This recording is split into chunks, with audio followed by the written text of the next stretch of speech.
Carolina acreditava que estava morrendo. Os médicos falavam em tumores inoperáveis e ela definhava em casa, isolada, consumida pela dor. Quando o marido, André, decidiu contratar para ela uma cuidadora surda-muda, Carolina enxergou aquilo apenas como mais um gesto tardio de compaixão. Natália chegou em silêncio, com um olhar atento e uma presença inesperadamente calma, trazendo algo diferente para aquela casa mergulhada em sombras.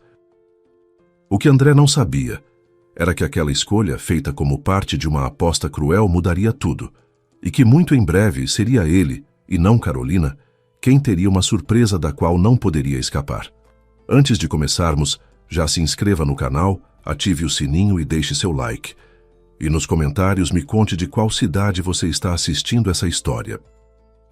Carolina estava sentada na sala de estar em um sofá grande e macio, e com os braços cruzados sobre o peito, olhava silenciosamente para a frente. Naquele momento não havia nenhum pensamento em sua cabeça. Apenas um vazio ensurdecedor e opressivo, que arriscava se tornar seu único companheiro em um futuro próximo. 4 meses atrás, a vida da jovem mulher se dividiu em um antes e depois. As dores no estômago que surgiam logo após as refeições, a princípio causavam apenas um desconforto desagradável, mas depois foram se intensificando. Primeiro eram apenas pontadas leves depois do almoço, que Carolina atribuía ao estresse do trabalho. Depois se tornaram uma queimação constante, que a acompanhava desde o café da manhã até a hora de dormir. No final, forçaram Carolina a praticamente parar de comer por completo. Suas manhãs se tornaram uma sucessão de pequenas derrotas. Levantava-se da cama com esforço, as pernas bambas, e precisava se apoiar na parede para chegar ao banheiro. O reflexo no espelho mostrava uma versão sombria de si mesma, a pele amarelada, os olhos fundos, os cabelos sem brilho caindo aos mechas. Tentava tomar o café da manhã, mas bastavam 2 colheradas de aveia para que o estômago se contraísse em espasmos dolorosos. O chá passava, com sorte. Às vezes nem isso. Parou de corrigir provas em casa porque não conseguia se concentrar por mais de 10 minutos. As letras dançavam na sua frente e a dor latejante no abdômen não a deixava em paz. Quando ainda tentava dar aulas, chegava na escola já exausta, como se tivesse corrido quilômetros. Durante as explicações, precisava se apoiar na mesa para não cambalear. Os alunos a olhavam com preocupação crescente. Carolina emagreceu drasticamente, embora já fosse bastante magra. A falta de vitaminas e minerais afetou gravemente sua aparência, que antes era muito atraente. Suas roupas ficaram folgadas, pendurando no corpo como trapos. As mãos tremiam quando tentava segurar uma xícara. Subir a escada de casa se tornou uma tarefa hercúlea que a deixava ofegante. O isolamento se aprofundou gradualmente. Primeiro cancelou os encontros com amigas, depois parou de atender o telefone, finalmente se recusou até mesmo a abrir as cortinas. Passava horas sentada no mesmo lugar, observando a luz mudar do amarelo matinal ao alaranjado do fim de tarde, sem registrar conscientemente a passagem do tempo. A casa se encheu de um silêncio pesado, quebrado apenas pelo tic-tac do relógio da parede e pelo som ocasional de sua própria respiração laboriosa. Agora, ao passar por espelhos e superfícies refletoras, Carolina tentava não se olhar neles, não se ver, para não se entristecer ainda mais. Os médicos fizeram 1 dúzia de exames, mas não conseguiram dizer nada esclarecedor. Por enquanto, diagnosticaram uma doença complexa do trato gastrointestinal, que requeria tratamento prolongado. Mas a própria Carolina suspeitava de algo pior, e só se confirmou nessa convicção quando acidentalmente ouviu uma conversa baixa entre seu médico e um dos especialistas do laboratório onde acabara de fazer exames. Já é o 3º exame de sangue no mês, lamentou o jovem laboratorista balançando a cabeça. Será que realmente não conseguem estabelecer o diagnóstico? Em resposta, o doutor balançou levemente a cabeça e, suspirando profundamente, respondeu: Eu até que já sei qual é o problema, só não quero perturbá-la antes da hora. O laboratorista olhou atentamente para ele e disse quase sussurrando: "Será que é oncologia?" O médico acenou, mas imediatamente levou o dedo aos lábios. "Provavelmente, mas ainda não posso afirmar com certeza. Se for um tumor, está localizado muito profundamente e, muito provavelmente, é inoperável." Para Carolina pareceu que o chão sob seus pés balançou e, para não perder o equilíbrio, ela se encostou na parede e começou a respirar profundamente. Tumor possivelmente inoperável. As palavras ecoavam em sua consciência, fazendo seu coração bater mais rápido. Indignação, medo, impotência. Tudo isso passava como um turbilhão em sua alma, deixando depois apenas um vazio cruel e frio. Como isso era possível? Ela tinha apenas 32 anos. Não podia morrer, principalmente de algo assim. Carolina sempre cuidou da saúde, evitando álcool e cigarros. Fazia academia 3 vezes por semana, ia à piscina e ao yoga. Trabalhava como professora de português e literatura na escola e para seus alunos sempre foi um exemplo a seguir. Bonita, com senso de humor, compreensiva. Carolina se recusava a se acreditar que a doença tiraria tudo dela. Isso era cruel demais e absolutamente sem sentido. "Doutor, o senhor pode me dizer honestamente quanto tempo me resta?" perguntou ela um pouco depois ao seu médico, olhando diretamente em seus olhos. "O quê? De onde vêm essas perguntas?" disse ele, mas logo se interrompeu e, baixando os olhos, pronunciou: "Carolina, acho cedo demais para tirar conclusões definitivas." Sim, os sintomas e processos reativos são muito similares aos que acontecem na oncologia. Mas, de qualquer forma, mesmo que o diagnóstico se confirme, você tem à disposição todos os recursos da nossa clínica. Temos uma ótima ala, excelentes protocolos e uma equipe cuidadosa. Enquanto o doutor falava, ela balançava a cabeça desesperadamente e lágrimas de desespero escorriam por suas bochechas. Não quero nenhum hospital. Não pretendo passar o resto da minha vida entre 4 paredes, cheia de tubos e sem cabelo. Se posso tomar alguns medicamentos sob sua supervisão, tudo bem. Mas vou me tratar apenas em casa, não aqui." O médico passou 1 hora inteira tentando convencê-la da necessidade do tratamento hospitalar. No entanto, a paciente estava determinada. Carolina cobriu o rosto com as mãos e chorou amargamente. Em sua memória ainda estava fresca a história que aconteceu há pouco tempo com uma parente distante, que também sofria de uma forma rápida de oncologia. Ao contrário dela, Vitória, prima em 3º grau, estava muito positiva e concordou em fazer quimioterapia e tudo o que o médico dissesse. Mas nem as infusões breves nem os procedimentos exaustivos ajudaram. Ela morreu aos 28 anos.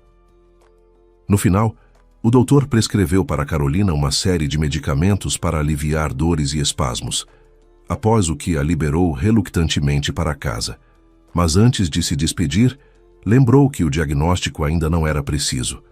Ela apenas acenou e se apressou em sair. A cada passo, um sentimento sombrio e sem alegria a dominava cada vez mais. No mesmo dia, ela pediu mais uma licença médica, avisando o diretor da escola e os colegas que ficaria afastada por muito tempo. Eles balançaram a cabeça com pena. O humor piorou definitivamente quando ela contou tudo ao marido. André, dono de uma rede de clínicas dentárias, que antes havia investido nelas com sucesso e agora dirigia profissionalmente várias filiais regionais, olhou tristemente para ela. Depois pegou sua mão e disse com emoção: "Carla, não desanime. Juro que farei tudo ao meu alcance. Conseguiremos quaisquer medicamentos que o médico disser. Traremos os melhores doutores para você." "Prometo. Vamos colocá-la de pé novamente." Aparentemente, ele demonstrava cuidado com ela, solidarizava-se. No entanto, Carolina estava tão profundamente absorvida em sua própria dor que não conseguia avaliar as palavras adequadamente. "Me deixe sozinha, por favor", pediu ela. "Eu simplesmente não consigo. Quero ficar sozinha." André suspirou profundamente novamente e saiu. A partir desse momento, Carolina como que se fechou em sua bolha. Por que justamente ela? E agora, passados alguns meses, A situação se agravou a tal ponto que Carolina simplesmente se recusava a sair de casa. O único lugar aonde ia com triste regularidade era o hospital, mas lá ainda davam de ombros.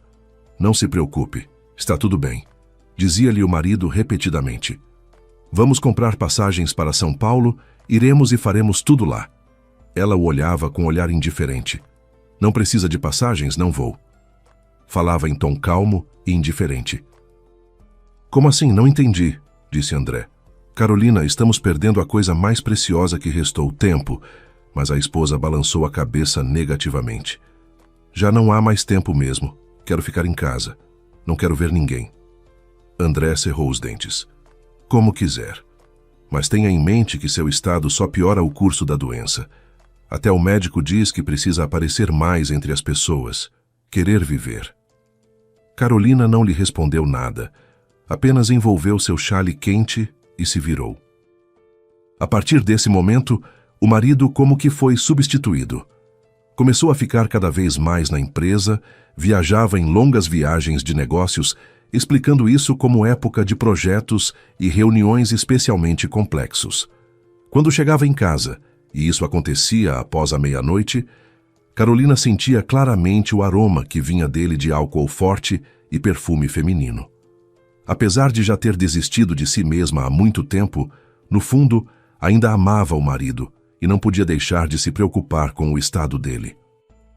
E quando lhe perguntava sobre essas mudanças, o marido respondia com um sorriso amargo. E que diferença faz para você? Você só fica em casa o dia inteiro se lamentando de como não quer viver. Então eu simplesmente não atrapalho você. Carolina se calou. Pela primeira vez sentiu vergonha por ter parado completamente de dar atenção ao marido. Não percebeu como seu casamento rachou enormemente. André, me perdoe. Entendo que não era isso que você esperava de mim, mas compreenda. Viver como eu vivo é insuportável. Tomo comprimidos aos punhados todos os dias. Como você acha que me sinto para sair e conversar com alguém? Fiquei tão feia. E eu te disse alguma coisa? Respondeu o marido. E em sua voz soou escárnio. Mas então não me arraste comigo para o túmulo. Eu ainda quero viver. André foi embora para algum lugar, deixando-a sozinha. Carolina, incapaz de conter as emoções, chorou novamente. Afinal, podia culpá-lo por ser saudável e querer continuar vivendo enquanto ela não? Preocupando-se com o marido, ela nem imaginava que, na verdade, André já vivia há muito tempo outra vida, que não se cruzava com os problemas dela. No trabalho, assim como entre seus colegas empresários, André continuava a interpretar o papel de marido triste, mas cuidadoso e paciente, que cuidava da esposa desenganada, e até o último momento esperava por um milagre. Mas, na verdade, ele já estava completamente indiferente a Carolina.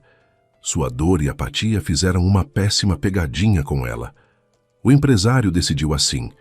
Já que a esposa doente não queria tentar se curar, então provavelmente precisava procurar outra, mais jovem e saudável, que não só corresponderia à sua imagem de esposa ideal, mas também se encaixaria perfeitamente em seu círculo de negócios graças à aparência impressionante e alto intelecto. Não teve que procurar por muito tempo. Mariana Santos. A jovem gerente de relações públicas de sua empresa há muito tempo piscava para o chefe e não se importaria de conhecê-lo melhor.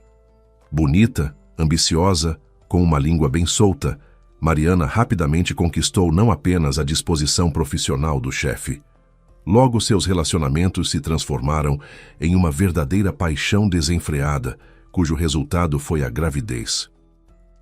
O prazo ainda era bem pequeno, apenas alguns meses, mas a garota já fazia grandes planos para uma vida conjunta e, obrigatoriamente, oficialmente registrada com André.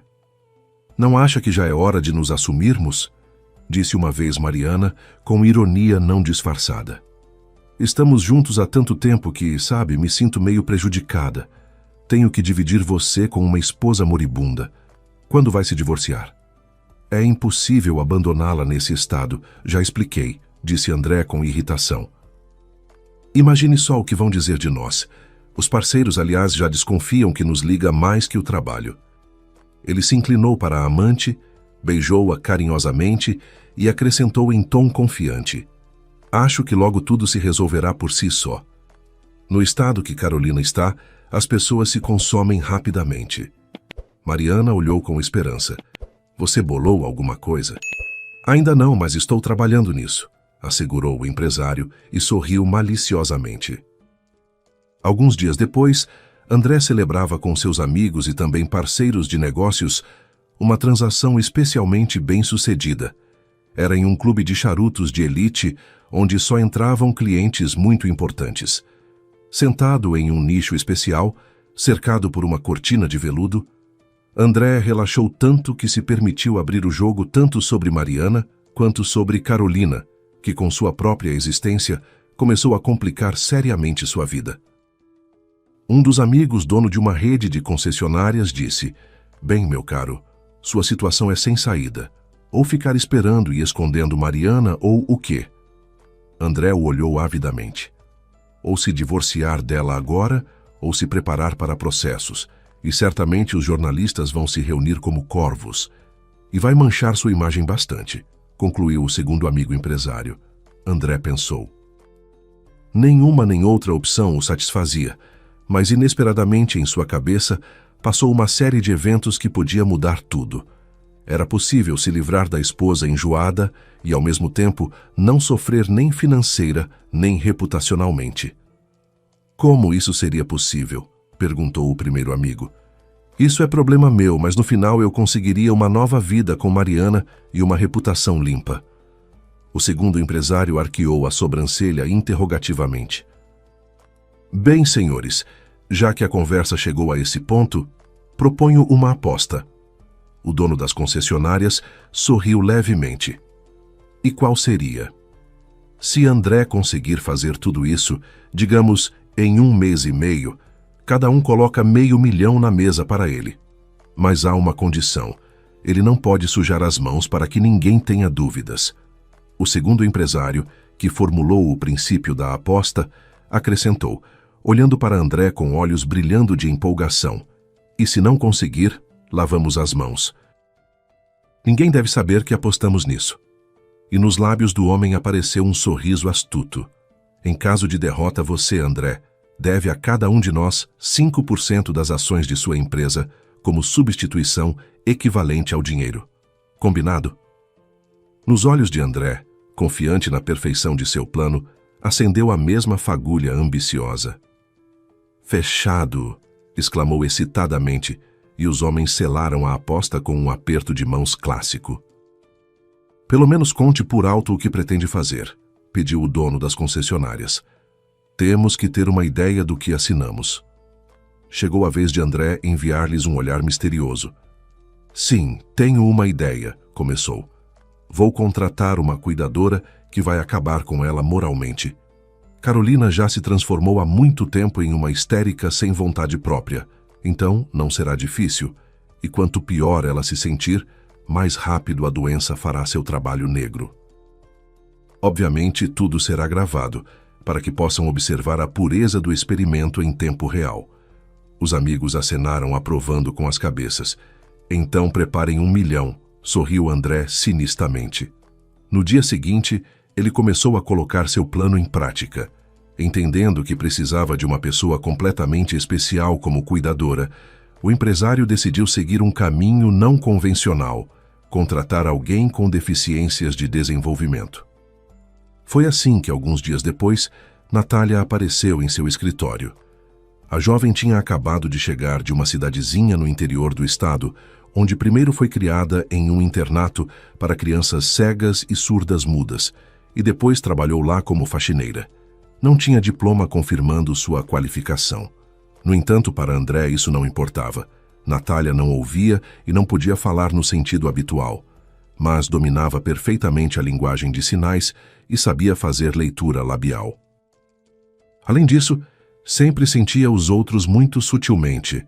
Por isso bastou ela ver seu futuro empregador para que Natália entendesse que ele estava escondendo algo. André, vendo no umbral de seu escritório a frágil garota surda-muda, com enormes olhos assustados, imediatamente entendeu que era isso que precisava. O cálculo era que a esposa, estando constantemente ao lado de tal deficiente, perdesse completamente qualquer desejo de viver e talvez até parasse de tomar os comprimidos que o médico prescreveu. E então a doença venceria. Mas André, por sua vez, cuidaria para que Carolina deixasse este mundo da forma mais indolor possível. Com esse objetivo, decidiu usar Mariana também em seu plano. Segundo sua ideia, a amante deveria se infiltrar em casa sob o disfarce de nova empregada doméstica e aos poucos misturar na comida e bebida de Carolina sedativos especiais e bastante fortes. No final, a esposa deveria ter turvação completa da consciência.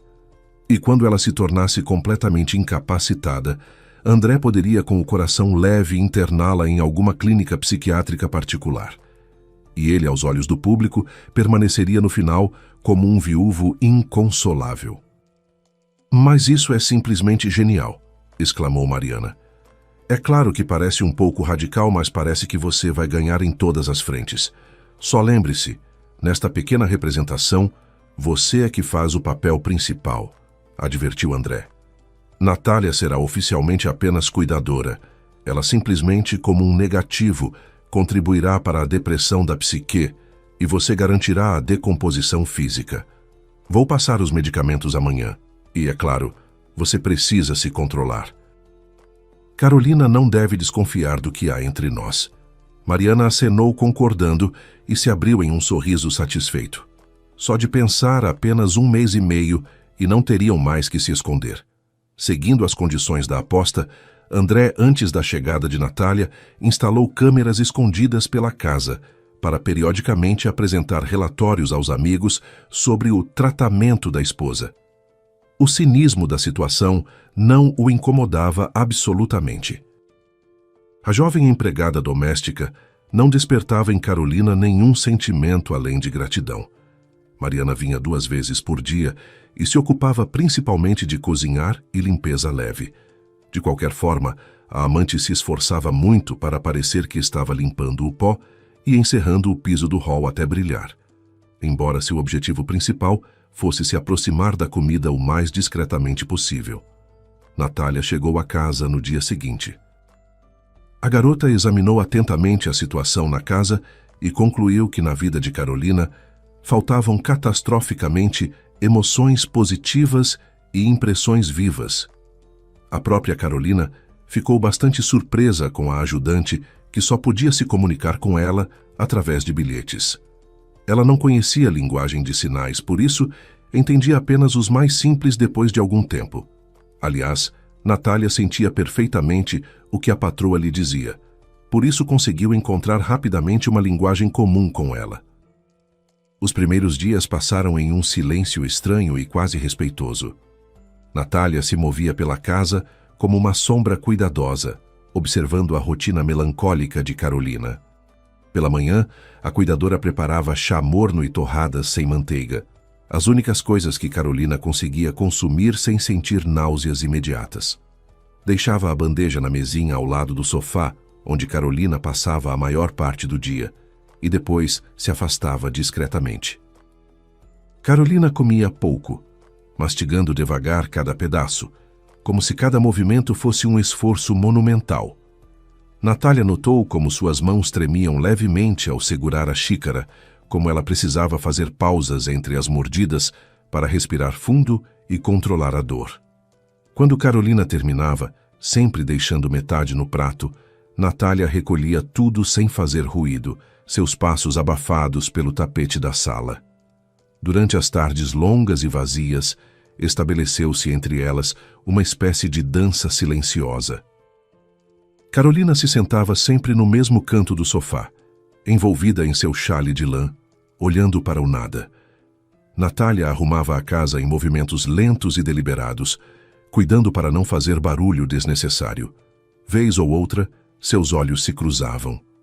Carolina desviava o olhar rapidamente, mas Natália percebia algo mais por trás da apatia. Uma curiosidade contida, uma centelha quase extinta que ainda piscava no fundo daqueles olhos cansados. Eram pequenos gestos que começaram a tecer uma linguagem própria entre elas. Quando Carolina sentia frio, bastava puxar o xale mais apertado para que Natália entendesse e trouxesse outro cobertor, colocando-o gentilmente sobre suas pernas. Quando a dor se intensificava e Carolina se curvava sobre si mesma, Natália aparecia com um copo d'água e os remédios, sem que nada precisasse ser dito. Natália também começou a notar os momentos em que Carolina se permitia uma respiração mais profunda. Quando o punho cerrado relaxava por alguns segundos, quando ela olhava pela janela com algo que quase se assemelhava à nostalgia. Eram instantes fugidios, mas existiam, e Natália os guardava como pequenos tesouros de esperança. «Quem é esta?» perguntou Natália por gestos, apontando para uma pequena fotografia em moldura dourada que estava no criado mudo. Carolina, olhando para a foto, sorriu tristemente. «Tânia, minha prima». No rosto de Natália surgiu uma alegre surpresa. «De verdade?»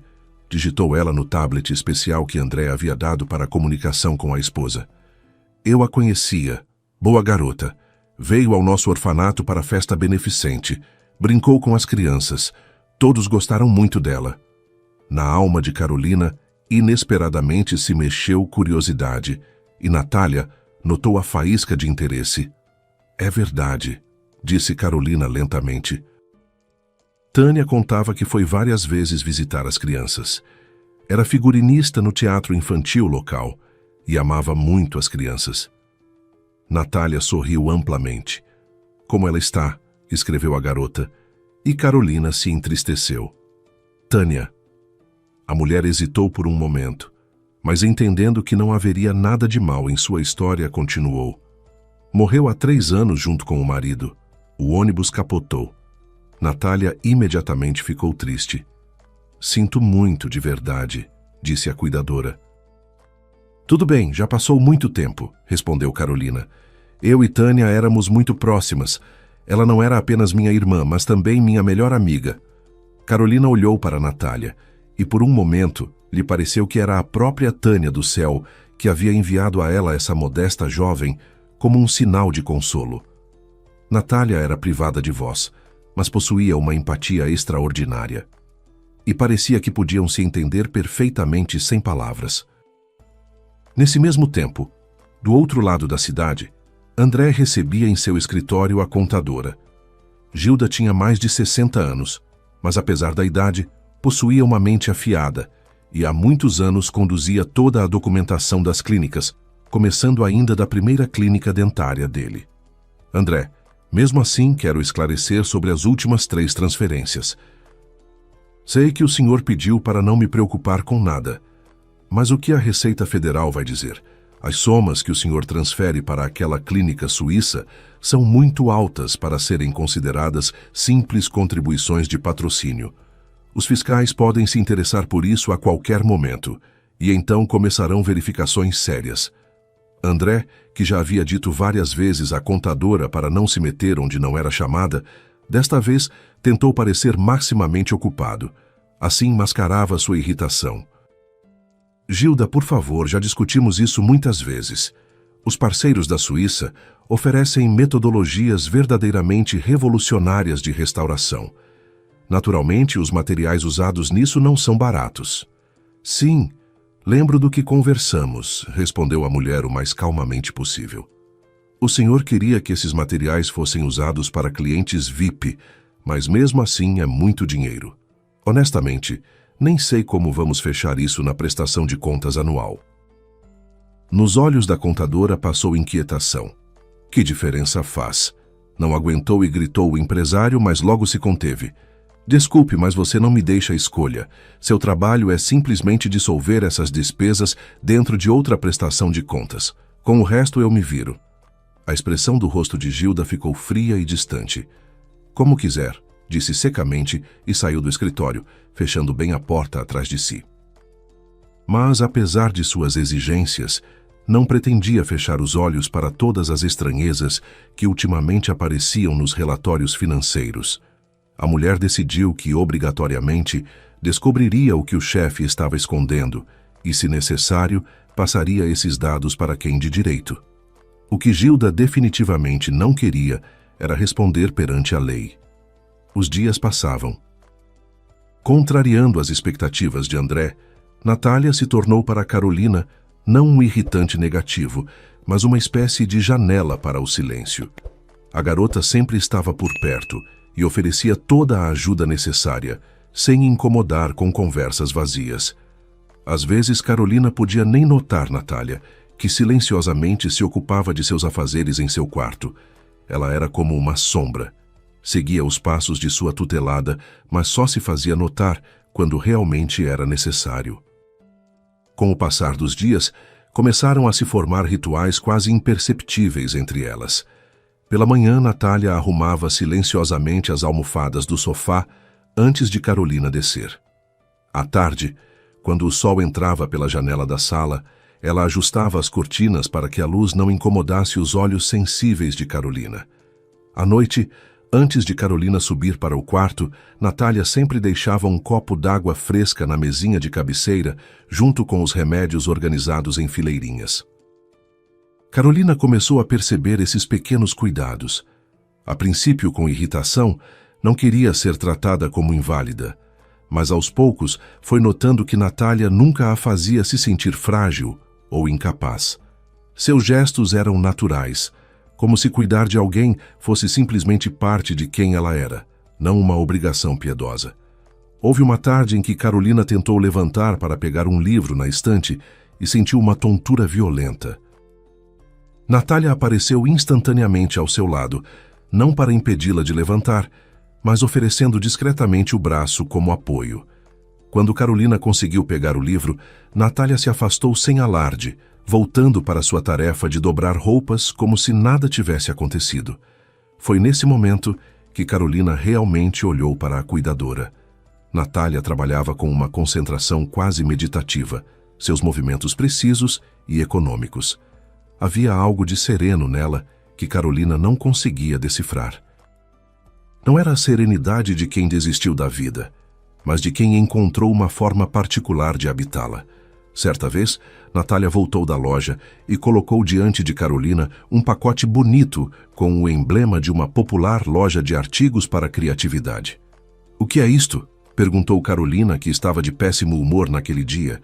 A garota apenas gesticulou, propondo: "Abra." Carolina pensou um pouco e, relutantemente, desamarrou a fita. "Álbum para desenho?" disse ela lentamente, tirando o conteúdo. E um segundo depois acrescentou com surpresa não disfarçada: "Lápis coloridos.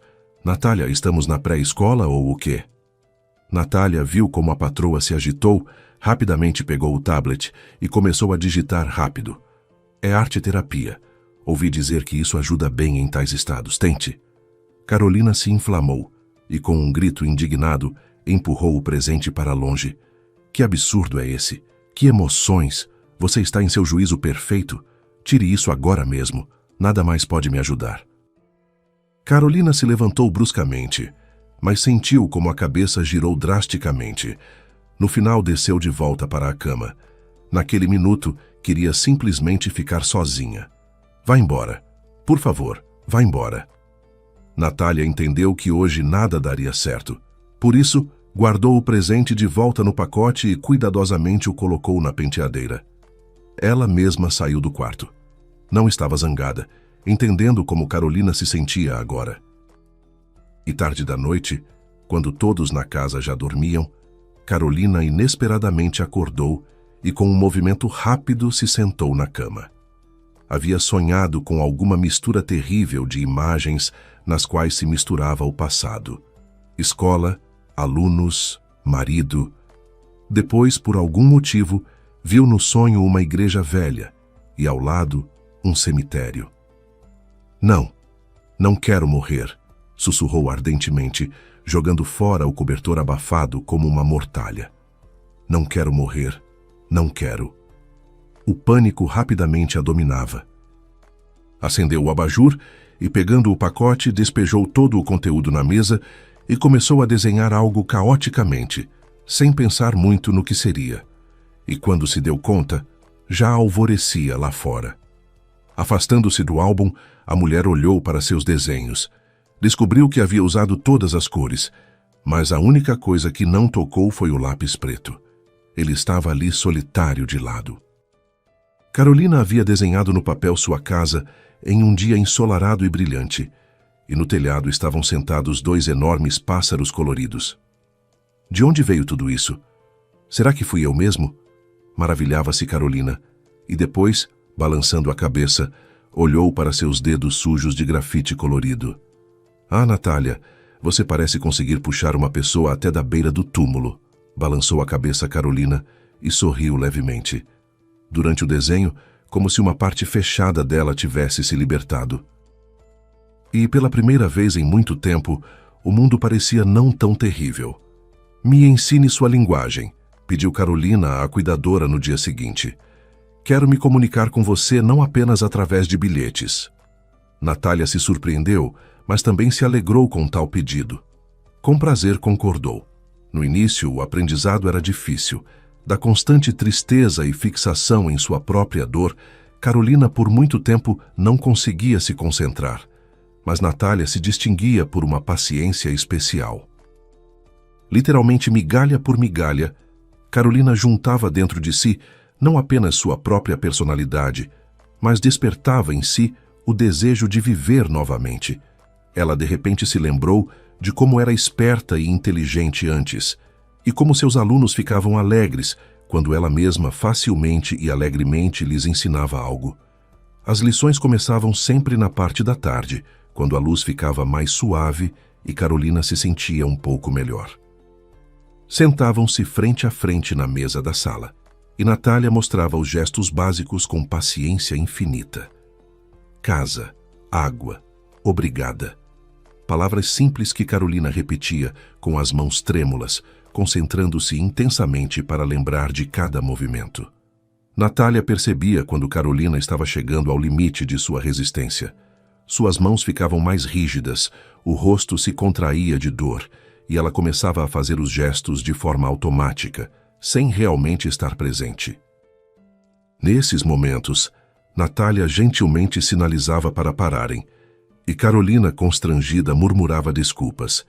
Mas havia dias melhores, dias em que Carolina conseguia manter a concentração por mais tempo, quando seus dedos se moviam com mais fluidez, quando um sorriso fugaz aparecia em seu rosto ao conseguir formar uma frase completa com as mãos. Natália recompensava esses momentos com aplausos silenciosos, suas mãos dançando no ar, e Carolina sentia uma satisfação pequena, mas real. Uma das tarefas de controle para Carolina foi ler pelos gestos de Natália sua história sobre si mesma.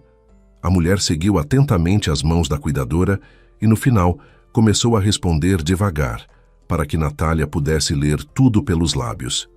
Então, você cresceu no orfanato porque seus pais renunciaram a você ao saberem que você era assim. Carolina balançou a cabeça com pena. Ela não aprovava tal ação, embora entendesse que para Natália isso já era apenas parte de seu passado muito distante.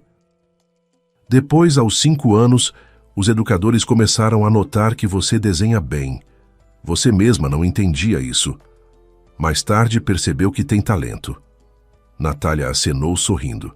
Ela sempre se relacionava de forma muito autocrítica com sua criatividade, mas ainda assim não podia negar que os educadores estavam certos sobre ela. A pintura sempre foi sua maior paixão.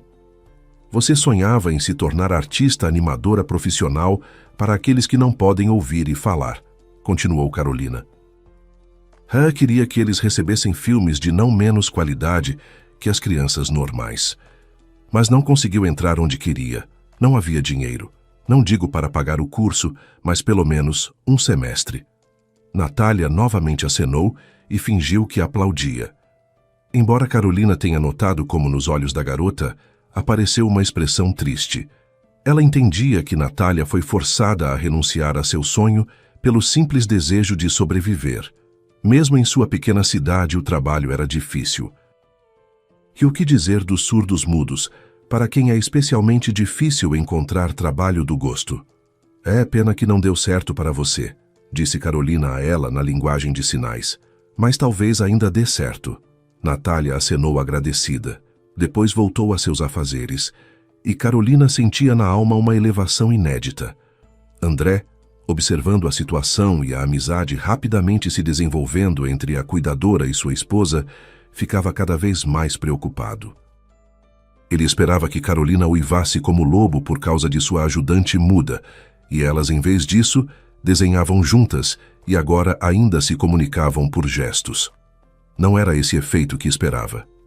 Entendendo que podia perder a aposta a qualquer momento, durante outro encontro com a amante, disse em tom de ordem: "Preciso aumentar urgentemente a dose de medicamentos. Essa histérica decidiu que quer viver novamente. Não podemos permitir isso." Mariana, que odiava sinceramente sua esposa, mas era forçada a vir à casa dela para ajudar, rapidamente piscou os olhos e disse excitada: "Farei isso com prazer. Ah, se você soubesse como eu a odeio por você." O empresário, levantando-lhe o queixo, olhou em seus olhos e disse baixinho: "Então prove. Misture tudo isso nela." André estendeu um pequeno pacote transparente com pó triturado de cor esverdeada. "Espero que isso acelere o processo", acrescentou sombriamente e olhou insatisfeito para o monitor, onde nesse mesmo momento a esposa desfrutava da leitura, o que não acontecia há muito tempo. Mariana, sonhando em ocupar seu lugar o mais rápido possível, prometeu que misturaria isso na comida todos os dias, contanto que Carolina morresse logo. E no dia seguinte, tendo cumprido o planejado, a garota levava o smoothie envenenado e, de repente, esbarrou em Natália. Estremecendo, Mariana quase derrubou a bandeja com a bebida e, levantando os olhos, viu que Natália segurava diante dela o tablet no qual estava escrita apenas uma pergunta: "O que você fez? Eu vi que..." Mariana se confundiu, mas rapidamente se recompôs. "Nada, sua idiota, me deixe em paz. Não vê que vou para a patroa?" Ela tentou passar, mas a cuidadora muda bloqueou o caminho e novamente apontou para a bebida. Como se dissesse: "Não vai passar enquanto não disser a verdade." No entanto, a empregada doméstica naturalmente não pretendia se revelar. Por isso apenas ofendeu Natália, esquecendo completamente que ela era capaz de entender tudo. Vendo tal reação, Natália decidiu que ali estava acontecendo algo ruim. Então, a partir desse momento, começou a observar atentamente Mariana. Esperando que ela saísse do quarto, Natália silenciosamente deslizou atrás dela e despejou o veneno na pia. E, em vez do smoothie, preparou café preto para sua tutelada. Mariana não soube que Carolina não bebeu sua mistura e não suspeitava que a cuidadora secretamente trocava toda a comida e bebida. Natália ainda não podia provar o fato do envenenamento, mas estava segura. Enquanto ela vigiasse Mariana, Carolina não correria perigo.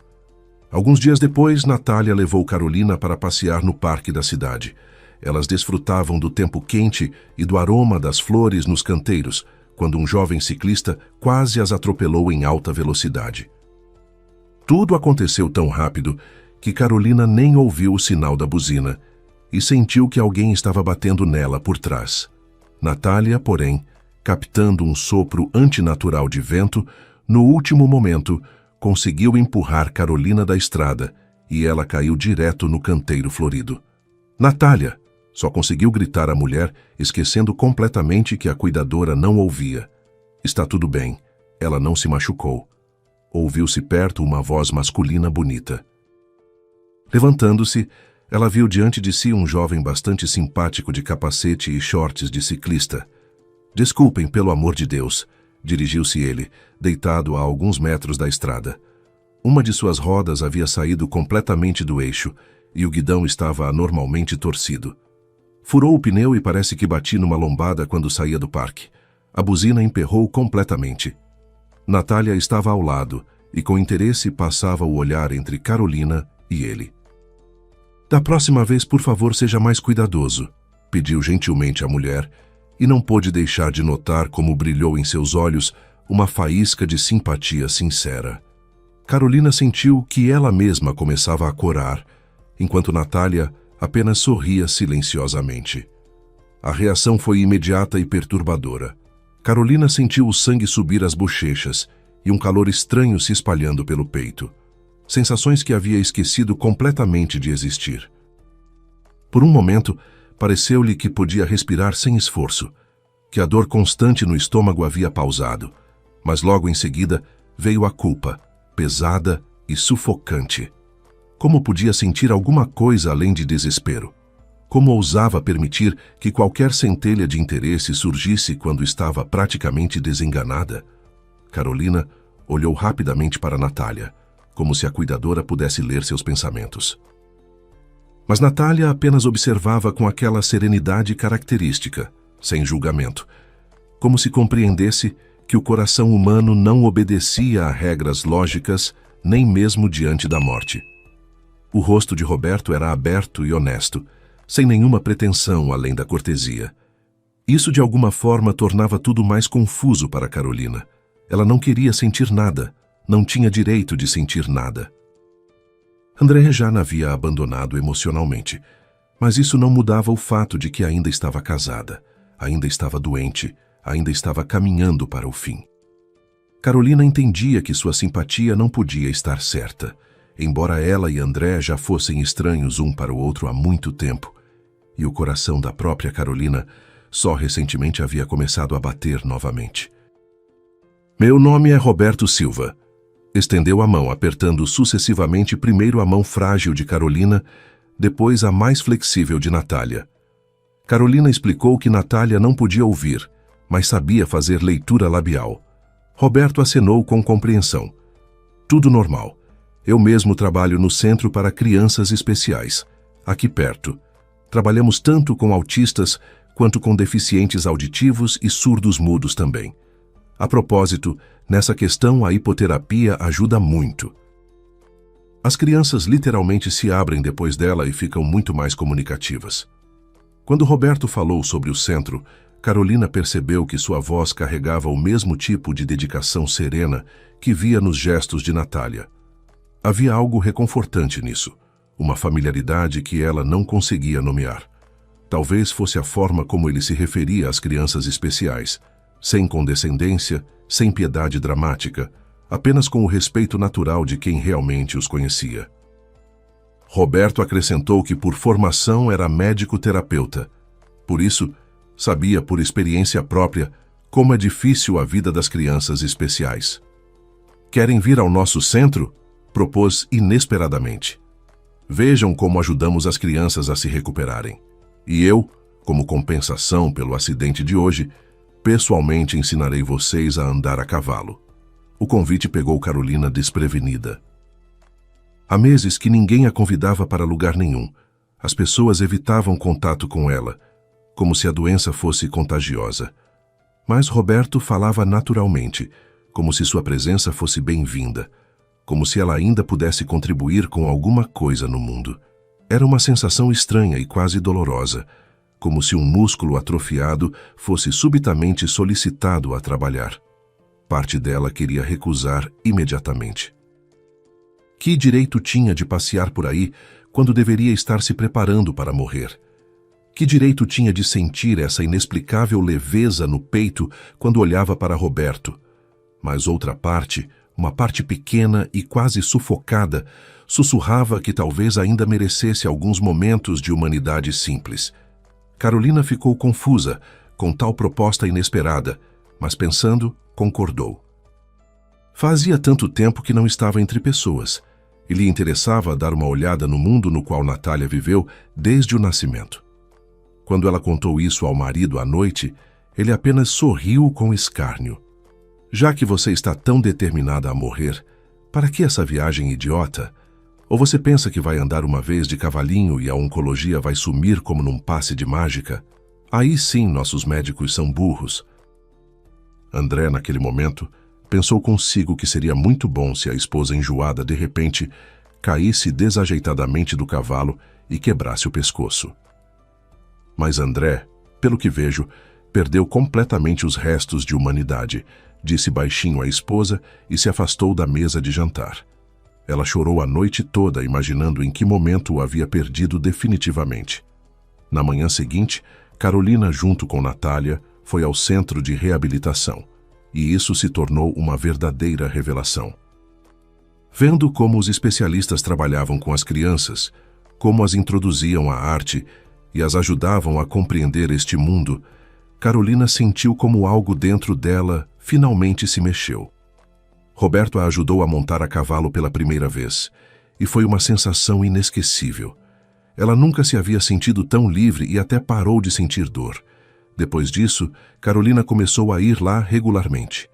Queria saber o máximo possível sobre métodos de recuperação. Afinal, ela mesma era pedagoga. Além disso, começou a perceber que quanto mais se comunicava com crianças especiais, menos sentia sua própria dor e, em geral, se sentia melhor. O novo conhecido não se importava com o desejo de Carolina de ajudá-los no centro. No entanto, para isso, era necessário passar por exame médico. Foi aí que ela foi forçada a confessar que sofria de uma forma complexa de oncologia. Roberto ficou sinceramente surpreso, mas aceitou essa notícia e depois até disse, tentando acalmá-la: "Mesmo assim, precisa fazer exames. Quem sabe, talvez algo tenha mudado em você durante esse tempo. A propósito, você disse que o tomógrafo quebrou. E você tem certeza de que eles já o consertaram?" Carolina pensou e decidiu fazer mesmo o exame médico. E quando foi ao médico que a acompanhava, ele imediatamente ficou vermelho como um caranguejo cozido. "Carolina, como assim? Não consigo falar com você ao telefone, já passou tanto tempo." Para seu olhar sem entender, o doutor explicou: "Chegaram os resultados de sua última pesquisa. Então, você não tem oncologia. Descobriu-se que era uma forma avançada de uma doença completamente diferente, que às vezes é confundida com tumor. Mas isso definitivamente tem cura, então você vai viver." Carolina ficou sentada sem conseguir pronunciar uma palavra. Parecia que ela, como Natália, havia perdido a capacidade de falar. Era tão chocante. "Eu vou viver", sussurrou baixinho. E naquele momento, involuntariamente, se lembrou de um caso que aconteceu com ela no centro. Um dos garotos autistas, Nicholas, depois de conversar com ela, colocou em sua mão uma pequena pedra redonda, depois rapidamente correu para o outro lado da sala. "E o que isso significa?" perguntou a Roberto, examinando com interesse o presente. "É assim que Nicholas costuma dizer obrigado", explicou o terapeuta. "Raramente dá suas pedras para alguém. Em geral, para isso é preciso que a pessoa tenha gostado muito dele." Roberto sorriu bondosamente, e ela, no mesmo minuto, sentiu um calor agradável por dentro. Não pensava que conseguiria conquistar a simpatia de uma criança assim, que entre os especialistas locais era considerada uma das mais difíceis. Talvez tenha sido um sinal, pensou Carolina, sentada no consultório médico e apertando no bolso aquela mesma pedrinha. Talvez eu tenha encontrado minha vocação, por isso me curei. Carolina não sabia o que pensar. Enquanto isso, André estava sentado em seu escritório e assistia às gravações das câmeras escondidas. E em certo momento, empalideceu drasticamente, depois ampliou a imagem. "Então é isso", exclamou. "Por isso Carolina ultimamente está toda fluorescente. Não parece nada com alguém que está morrendo." Nas câmeras estava claramente visível como a cuidadora secretamente trocava a comida e bebida. Naturalmente, a amante toda vez adicionava veneno na comida, mas acontecia que Carolina não recebia nada. "Por que você troca a comida da minha esposa?" gritou com o empresário, tendo chamado Natália a seu escritório no dia seguinte. "Alguém pediu isso para você ou você não confia no meu pessoal, sua burra?" André se lembrava perfeitamente que a cuidadora sabia fazer leitura labial e, consequentemente, entenderia perfeitamente todas as palavras ofensivas que ele dizia. O homem furioso apontava o dedo para ela e constantemente lembrava de sua deficiência, simultaneamente a ameaçando que bastava uma ligação sua para pessoas certas e ela seria expulsa dos limites da região. "Você está demitida, idiota", gritava o empresário. Era inexprimivelmente doloroso e desagradável para Natália toda a maldade que ele disse. Mas, por outro lado, se não fossem suas ações, quem sabe o que seria de Carolina agora? Natália, naquele momento, não temia a demissão em si, mas o destino futuro da esposa de André. Ele a expulsou sem dinheiro, sem pagar nenhum centavo pelo trabalho. Pior ainda, tomou dela o tablet e o telefone que havia dado durante a estadia na casa. Encontrando-se em uma cidade desconhecida, sozinha, sem possibilidade de se comunicar com Carolina, Natália foi ao único lugar cujo caminho conseguiu memorizar. Chegando aos portões do centro infantil, ela tocou a campainha e, felizmente, logo apareceu na porta o plantonista noturno. Ela pediu uma folha de papel, caneta e escreveu que precisava urgentemente de Roberto. Vendo seu estado, o voluntário deixou a garota entrar e deu chá quente. Depois, ligando para Roberto, explicou a situação. Ele imediatamente veio ao centro e, vendo Natália encharcada pela chuva, propôs que ela ficasse lá durante a noite. E quando perguntou o que aconteceu, a garota contou tudo, incluindo suas suspeitas. "Você quer dizer que esses dois querem se livrar de Carolina?" perguntou o médico com horror. Depois rapidamente começou a se aprontar para ir à mansão de André. "Mas não temos provas", escreveu Natália balançando a cabeça. "É preciso ter certeza de que eles realmente estão tramando algo, senão André nos fará mal. Ele é um homem muito perigoso." Pensando um pouco, Roberto concordou. Depois combinaram de ir à casa do empresário de manhã, quando André estivesse no trabalho. Carolina, nesse momento, deveria estar no hospital fazendo procedimentos, então ninguém poderia atrapalhar. Penetrando na mansão sem maiores problemas, Roberto e Natália começaram a procurar as câmeras escondidas. Natália entendia que, de outro modo, o dono não poderia saber sobre a troca da comida. E logo realmente foi descoberto um dispositivo miniatura na sala. Estava escondido em um urso de pelúcia velho. "Bem, vamos tentar nos conectar ao Wi-Fi da casa", disse Roberto, conectando a câmera a seu pequeno notebook. Tinha alguma experiência na área de TI, pois frequentemente tinha que trabalhar com computadores no centro de reabilitação. Roberto mesmo fazia pequenos reparos e também mudava programas. Quando conseguiu se conectar, rapidamente acessou o arquivo de gravações, não apenas desta câmera, mas de todas as outras. Começando a assisti-las, o terapeuta ficou chocado. Lá havia não apenas cenas de como Mariana substituía o remédio de Carolina, mas também gravações de um chamado grampo oculto que André levava consigo ao clube de charutos quando se encontrava com os amigos. E em uma gravação se ouvia claramente como os homens faziam a aposta. "Natália, parece que você estava certa", disse Roberto na linguagem de sinais, não acreditando em seus olhos e ouvidos. "Sim, se você não tivesse interferido, parece que eles teriam envenenado Carolina." O médico contou à cuidadora também sobre a aposta feita e depois chamou atenção para uma das câmeras do escritório de André. Lá eram visíveis documentos deixados na mesa. E aproximando a imagem, Roberto conseguiu ver recibos bastante estranhos de transferências monetárias para uma clínica suíça. As somas eram simplesmente astronômicas. Interessante, será que ele sabe que a clínica para onde transfere dinheiro há muito está na lista de organizações não confiáveis? Escreveu Roberto na tela de seu notebook. Elas já figuraram várias vezes em casos de lavagem de dinheiro. Mas será que ele não sabia disso? Roberto olhou para a cuidadora, mas ela apenas balançou a cabeça em resposta. "Dificilmente é simples coincidência", disse ela por gestos.